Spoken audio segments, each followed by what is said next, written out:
Hey, what's up guys? It is Foster from Inglês no Cru. Just a quick word before we get started today.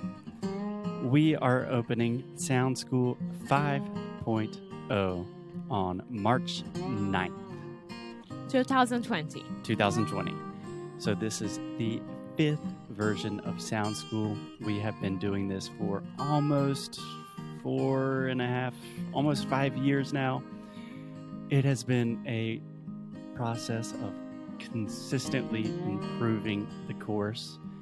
And we've done a lot of things in our professional lives. We have recorded almost 700 podcasts, more or less. But Sound School is by far the biggest, the best thing that we have ever done. 20 weeks of intensive English focusing on pronunciation and conversation. We would love to have you join us. Okay, we will get on the show. Guys, I'm so tired. We will get on the show. On with the show. Do you know that this is one of the Você sabia que isso é uma das coisas que as pessoas mais me perguntam? Tipo, Alexa, o que você fala antes de começar o episódio? Now, on with the show. Quase ninguém entende. Sabia disso? Well, that's good because we're not doing it very well. We will get on with the show after a quick word from our sponsors. Thank you for the patience. We love you. Sign up for Sound School.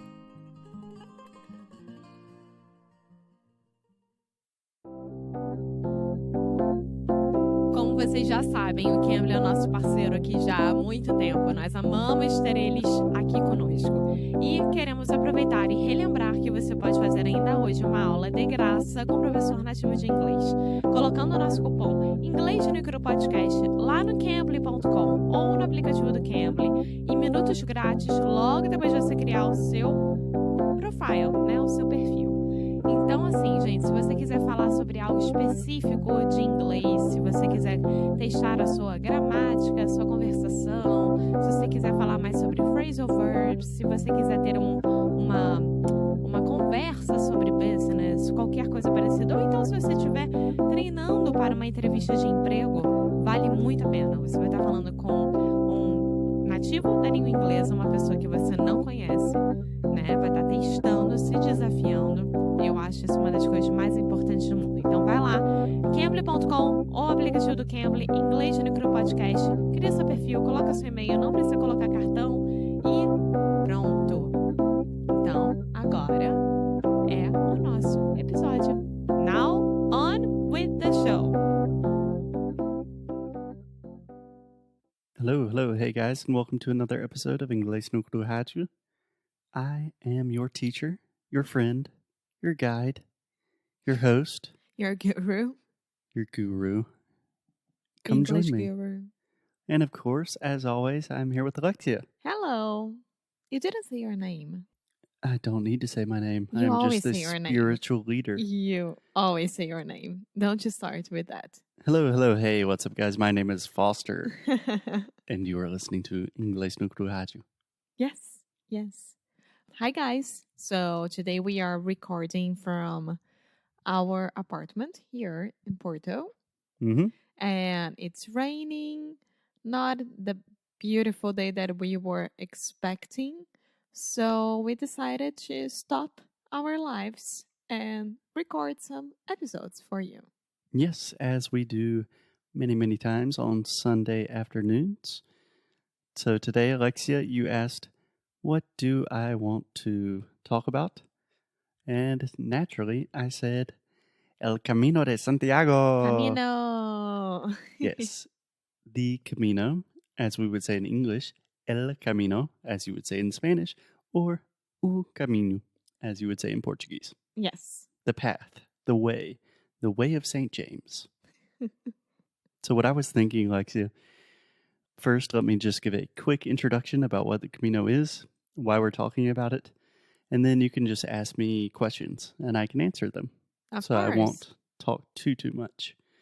I doubt about it because this is a subject that you love talking about it. I'll try to maintain myself and keep it short. So long story short, the Camino de Santiago is the way of St. James. It is an ancient pilgrimage route that started in the Middle Ages. It's one of the most famous pilgrimages in the world. Wait, say it again. Pilgrimage. Peregrinos. Né? No. Não, sim. Pilgrims. Ah, Peregrinos. sim. Peregrinação? Sim. Meu Deus. Pilgrimage. Yes. Can you try that word for me? Não. Pilgrim. Pilgrim. Edge. Edge.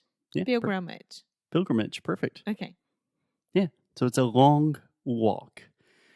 And again, trying to make a long story very short for radio, I have done this walk, or portions of the walk, 2 times when I was younger.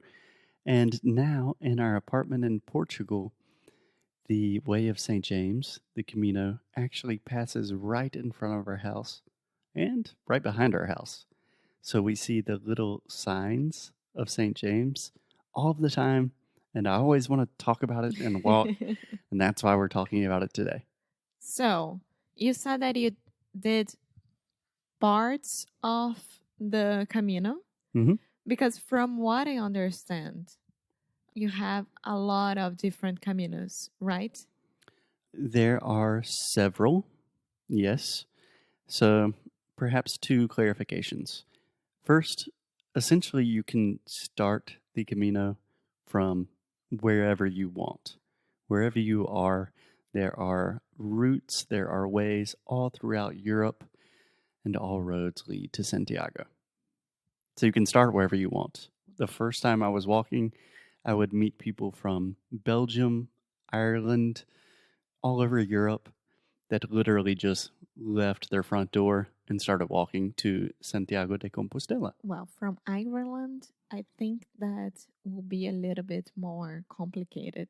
You can get on the English channel and still walking. Walking on an airplane. Whatever.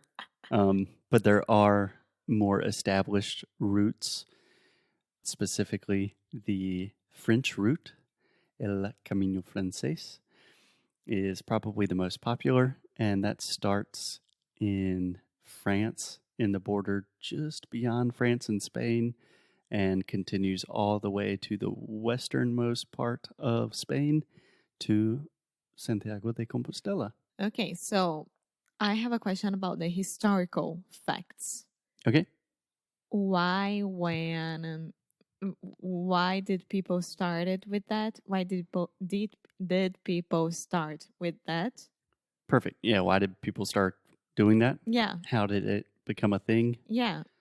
Yeah, that's a great question.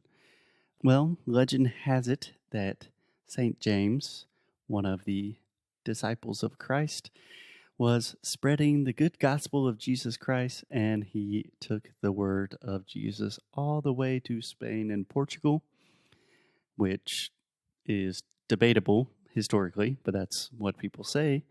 And after he died, it's a long, confusing story. I don't remember the history that much, but not during like a famous battle, a bunch of fishermen saw his body coming up near the beach in Santiago, and they ended up burying his remains in the famous church at Santiago de Compostela. And then it became just a very important historical site for Christians all around the world. Yeah, but it doesn't mean necessarily that you have to do it because of the religion. Religion. Religion. Yes. Do you hear the difference? Reli and relig. Yes. Religion. Yes. Yeah. Nowadays, you have pilgrims of all shapes and sizes, of all walks of life. I don't know what the exact percentage is, but I remember the last time that I walked the Camino was 8-9 years ago, perhaps. And I would say most people you meet are not doing it for explicitly religious reasons. People can do it because they are searching for spirituality, or maybe they're just doing it with their friends as a trip, or maybe people just love hiking, that kind of thing. Yes. And here in Portugal, I was reading about that you have two types of caminos. One is a coast one, right? And the other is like the interior one. Yeah. So, like I said, there are some established routes. Do you understand the word route? Yeah. Yeah. And these different routes, so you have the French route, you have some that go on the northern coast of Spain through the middle of Spain, and you also have some Portuguese routes. And these routes have a lot better infrastructure. Like, you know exactly where to go. The maps are really good. You have specific hotels and That was my albergues. next question, because how do you know where you're going to stay? Do you have to make reservations before? Do you have to hire a company? For example, if you don't want to carry your bag, you can hire someone to take your bag to the next hostel or hotel for you, right? Okay, so a lot of questions there. First, how do you know where you're going? There are little plaques with a shell, the pilgrim shell of St. James. Which is what we see here next to our apartment. Yes, that mark the way of Santiago. So you always know you can just follow the little plaques. If you get lost, just keep walking until you see one. Secondly, about accommodations, where to stay. There are specific like pilgrim accommodations. At least in Spain, I think you also have this word in Portuguese. We called them albergues. Albergue. Which are like normally free places that pilgrims can stay. Albergue for us is like hostel. Yeah. I mean, these are not going to be super nice places to stay, but they are normally places where you can sleep for free, probably have something warm to eat, and it's just a little refuge for pilgrims. And finally, I believe you asked about, do you have to hire a company, maybe if you don't want to walk with all your stuff? Yeah, so real pilgrims, in quotations, would tell you you need to walk with all your stuff. But there are many, many tourism companies that they can take your stuff for you. Perhaps if you don't want to walk a specific part of the Camino, they can take you on a bus from one place to another, or if you want to see a different city. And also, I mean, I'm thinking, of course, about me. I would love to have someone to grab my stuff and leave it there at the next hostel, and I know that I'll get to a nice and warm bed, and I'll have like hot shower and something to eat. And this way I can enjoy better my hiking, because I'm not worried about, oh my God, where am I going to sleep tonight? Is it going to be a good place? Am I going to sleep okay? You know? Where am I going to sleep tonight? So you said where I'm going to sleep tonight. So remember, Alexia, you almost always, when you're asking a question, you want to have a question word: who, what, when, where, why, how, and then a verb. So am, where am. Am. Okay, perfect. Yeah, you can do that. You can totally do that. I mean, I know that you don't agree with that. No. I mean, when I've walked, I was doing it with a university program. So there was a bus that was more or less following us around, that was carrying your stuff. If you didn't want to walk with everything, most of the cool kids decided to carry everything anyway. And you can stay in a lot nicer hotels. There are tons of different options for accommodations. So there's a variety of everything. There are luxury versions of the Camino. Yeah. I think that I would like a standard. The standard Camino? The standard, like how I know that I'm going to get to a nice hostel. I know that I'm going to get something to eat. I know that I'm going to get a bed that is clean, you know? Yeah. Well, the good thing is people have been walking the Camino de Santiago for literally thousands of years. So the standard is just start walking, and people will help you out along the way. You will find yourself. You will learn more about yourself and the world. It's a beautiful thing. Yes, it is. So my final question, Alexia, or my first question really, When are we going? Not during winter, that's for sure. Okay. Not during summer, that's damn sure as well. It's going to be extremely hot. You know that. I've done it twice during the summer. Yeah, I don't care. For me, it's extremely hot. Okay. The day of St. James is July 25th. So you imagine how crowded it's going to be to do it. Yeah, not that crowded. But I think that I would do it during spring. Perfect weather. Perfect weather. Nice. Yeah, we could do it whenever. Anyway, I am going to post a picture on Instagram for the first time in years on the Inglés No Cru account because I just walked past one of the little plaques of the Camino de Santiago and I wanted to talk about it. So that's it. Okay. That's my rant. Rant over. I'm going to walk to Santiago. I will see you guys later. Bye. Buen camino. Buen camino. That's what you say to pilgrims. Okay. Okay. Bye-bye. Bye. Thank you guys for listening to another episode of Inglés No Cru. As you can probably tell, we are on the streets of Portugal. There are people running, looking at us weird, but we wanted to take a moment to give a quick thanks to one of our Sound School students. This comes from Lisiane. Lisiane says, "Fantastic podcast, especially for Brazilians learning English. 5 stars. Awesome. That is the point for Brazilians learning English." Lisiane continues, "I discovered this podcast 6 months ago while looking for a new podcast to keep me company during my time driving or doing manual tasks. I'm a fan of 10% Happier and The Minimalist. I love those podcasts as well, Lisiane. Alexia and Foster immediately captivated me, and I soon became addicted. They target Brazilians who seek to improve their English, especially aiming to improve their conversations with native speakers. They are very charming and nice people, yay, and bring a lot of great information about the English language and especially about pronunciation through very pleasant and fun conversations about their daily lives. Wow, this is fantastic." This is me talking now. This is a fantastic review. Thanks, Lisiane. And she writes so well. She writes perfectly.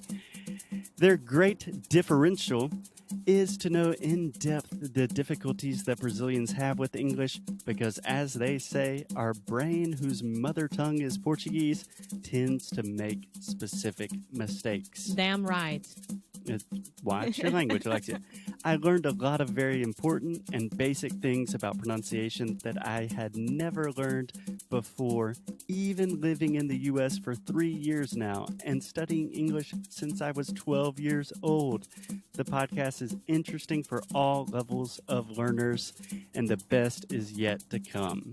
And they have an online English course called Sound School. Yay! That focuses especially on pronunciation and fluency with very personalized attention. It's worth checking out. I'm attending my 5th week now, and I'm loving it. Lisiane, thank you. We are loving having you as a student. As you guys know, we are opening Sound School 5.0 on March 9th. That's a Monday, I believe. I think it's a Tuesday. Whatever. But that's fine. March 9th. If you want to be like the lovely Lisiane and really take your fluency to the next level, sign up for Sound School. Any last words, Alexia? No, just go ahead, do it. I don't know what's holding you back. There are a lot of ways of being part of Sound School. Just go ahead, check out on our website, inglesnuecrupodcast. And that's it. Yeah, as always, keep up the good fight and lose well. Bye.